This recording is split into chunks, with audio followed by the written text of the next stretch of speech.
কাফনের পোশাক পরে ফেলেছে। সৃষ্টিকর্তার ওই অবধি আমি যাব, কিন্তু যাওয়ার আগে আমি কিছু বিশ্লেষণ করতে চাই। একটা বাউলের এই ধরনের আচরণ আমি তো একদমই মানি না। কেন মানি না? কারণ দেখেন, আমাদের ইংলিশেও কিছু কথা আছে যে স্লিপ অফ টাং, কথা বলতে বলতে আমরা মাঝে মাঝে মিস্টেক করে ফেলি। কিন্তু ওনার ভিডিওটা দেখার পরে আমার একবারও মনে হয়নি যে this is slip of tongue বা সে ভুলভাল উল্টাপাল্টা কিছু বলে ফেলেছে। আমি বুঝেছি উনি নির্দ্বিধায় ব্যাপারটাকে খুবই একটা মনে হচ্ছিল যেন উনি কৌতুক করছেন। আসলে কি এটা কৌতুক করার বিষয়? দেখেন, সৃষ্টিকর্তা অবধি আপনি তখন আসবেন, তার আগে আমি আমাদের এই জগৎ সংসারের দুটো কথার সংজ্ঞা দিই। আপনি আপনার কাছের বন্ধু বা আপনার কাছের মানুষ কেউ যদি আপনার বাবা মাকে তুলে গালি দেয়, আপনি কি এটা সহ্য করতে পারেন?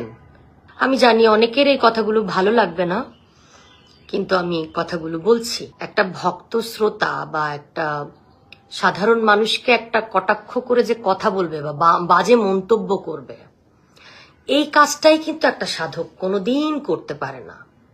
কেন করতে পারে না? কারণ ওই যে তার পরনে কিন্তু অলরেডি সাদা কাফন, যেটাকে আমরা বলি, কাফনের পোশাক পরে ফেলেছে। তো সেই মানুষের তো লোভ, চাওয়া পাওয়া, এই দুনিয়া বা এই দুনিয়াতে কি হচ্ছে এত কিছু নিয়ে কিন্তু তার মাথা ব্যথা থাকার কথা নয়। তারপরে দেখেন, আমি আমার সৃষ্টিকর্তার ওই অবধি আমি যাব, কিন্তু যাওয়ার আগে আমি কিছু বিশ্লেষণ করতে চাই একজন হিউম্যান বিং হিসাবে।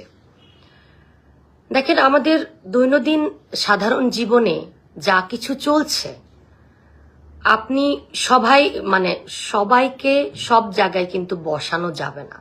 আমাদের ভক্ত শ্রোতারা, আমাদের দর্শকরা সহজেই কাউকে একটা বিশাল বড় অবস্থান দিয়ে দিচ্ছেন, আবার সহজেই কাউকে সেই স্থান থেকে টেনে নামিয়ে ফেলছেন।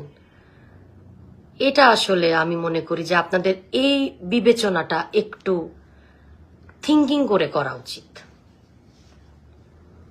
একজন শিল্পীকে কথা বলতে যে আর একটা 10টা শিল্পীকে টানছেন বা কথা হচ্ছে, কিন্তু এক একজন শিল্পীর ক্যারেক্টার কিন্তু এক এক রকম। তাদের দৈনিক জীবনের চাওয়া অন্যরকম, পাওয়া অন্যরকম, এনভায়রনমেন্ট অন্যরকম, চলাফেরা অন্যরকম। সো আমাকে